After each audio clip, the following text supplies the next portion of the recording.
So last night. I know, we were caught. Yeah, Go just ahead. joking around with JB. So we're talking football now. Yeah. So last night the NFL saw a rematch of the NFC Championship game. The San Francisco 49ers beat the defending Super Bowl champions Los Angeles Rams 24-9. It was LA's 7th loss in 8 games against San Francisco. Yeah, and as we do every Tuesday throughout football season, let us welcome CBS News special correspondent and host of Inside the NFL on Paramount Plus, James Brown, or as we like to call him, JB. Good to see you in studio, my brother. I love it when we veer off course. I just had time with you guys. Just joking. Because you're fun. And I was telling Anne Marie about Vlad when he was on CBS Mornings. I didn't realize he had 38 financial certifications when he was out on the street. I mean, He knows what he's talking about. In No another question life, about it. I was actually smart and capable. He knows No, it, but he and you does still not are. give financial advice. That's right. And so the bosses won't get on my case for deviating too far. Yes, So let's last talk night's about victory. last Yes. night. Yeah, the rematch. No question about it. Hey, San Francisco, I understand that we live in a very offensive, listen to the words carefully, offensive-oriented society. Yeah, not when offensive. It comes to, yeah, offensive. Not offensive. See, there's that He went to smart. Harvard. There's the smarts coming out. Have you seen Twitter? How about the one now? That's why I offensive. stay away from it. Right. But when it comes to sports, people want to see scores. They want to see action. San Francisco is just a flat-out, old-fashioned, tough defensive squad that held the Rams to 9 points. And the young man who played big in that game, as he does most games, Debo, I know Vlad loves that name. That name, Debo Samuel, he's not a wide receiver. He's not a running back. He's a football player. He's a Swiss Army knife. Put him wherever, and he gets it done. And they got it done last night in defeating the Rams again. They own them right now. So we're about a quarter of the way through Yes. the football season. How you feeling about how things are shaping up? You know what? From a league perspective, it's pretty fascinating because many people, most of us, thought that the AFC West would be the toughest division in football. And right now, they're middling in terms of the records. But with Kansas City leading the charge, they're still going to be tough. But your city, Philadelphia, Philly. the only undefeated in a team. row.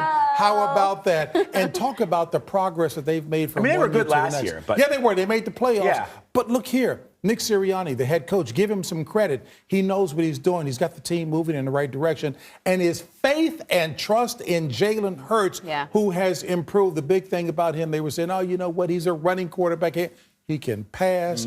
He's cerebral. He makes great decisions. And if he needs to ad-lib, then he can flat out run Philly. But Philly, they've got guys who will impose their will on you on the offensive and defensive Are we still line. talking about They're big. football? Yes, we are. That's just in the streets of Philly some days. So we're still talking about football, but what are you worried, JB, about beyond the scores and the highlights? Wow. You know what? It has to do with the talk of the week, of course, in terms of Definitely. concussions. And what do I would say, switching gears there to talk about concussion. Look, medical science isn't clearly definitive in terms of being able to recognize a concussion unless it's patently obvious.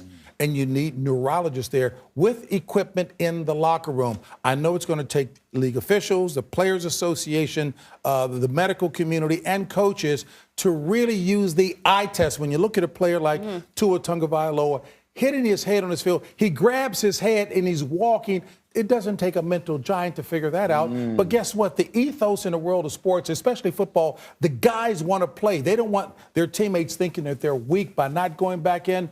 The decision needs to be taken out of their hands.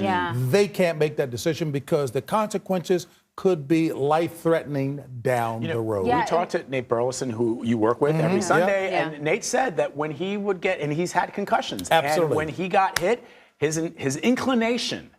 I mean, you think about this, man. You've got bills to pay. You've got, and you need and to you're get getting back. paid a lot of money to play this game. That's I mean, right. you would. And so you just go back to the line of scrimmage, and it's not up to him. Somebody else has to make that call. You know, which is why they deserve the money that they get. John Madden, God bless him, had the best expression when he talked about football players, which is not unlike other sports as well, too. He says he never criticized a player who played football because anybody who steps across those white lines to play that game on Sunday, they deserve the respect because that's what it is. You know, but take the decision something out of that their you hands. said actually made me really sort of consider that we know a lot about concussions, but we don't know what we don't know. And when we saw him on the field, and it looked like he didn't have control over his hands, I thought, you know, if you've got a protocol with a checklist and you go check, check, check, that's not enough. Yes, there are things that we may not know about concussions. concussion. I've never seen that before. I've never seen that. In that case, what you're saying, and actually occurred on Sunday when he took the first hit, he being Tua Tagovailoa, and got up and held his head, and then he's wobbling. That which took place on Thursday night, all of America knew, please, there's no way you can. Let the eye test be a significant part of that as well, too. Mothers certainly can discern that very well. That's so true. He'd be out of there. We need more mothers making those decisions. And some other decisions, actually. Okay, hold on now. Everybody's like, I'm taking over. That's right. I may be running for office. And he's up now. Is a newlywed. I'm seasoned that. He's got to get to the point where he becomes a well-trained husband. Okay? Oh, hey, that hasn't stopped him yet. From giving plenty of advice. I hear you. She knows me so well. So listen, let's talk some baseball. Okay. Because we're all sort of on the eve of a couple of records, actually. Big But Yankees outfielder Aaron Judge has 2 more chances to make history today and set the American League record, 62 home runs. No question about it. And make no mistake about it, my guy Harry Forbes will be critiquing me as I get off the air, so I've got to get this in quickly.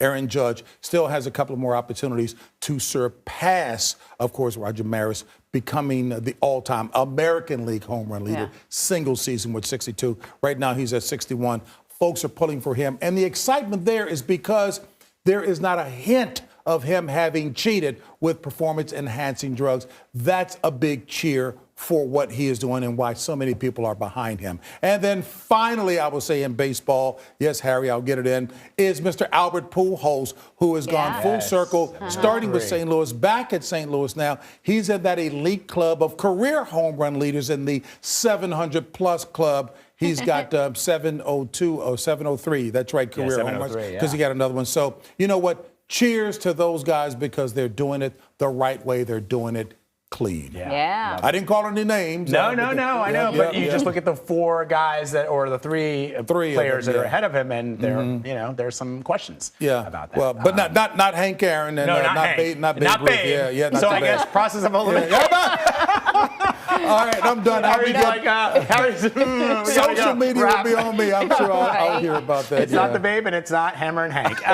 James Brown, always love having you in studio, my man. Thank you very, very much. Good to see you guys. Okay.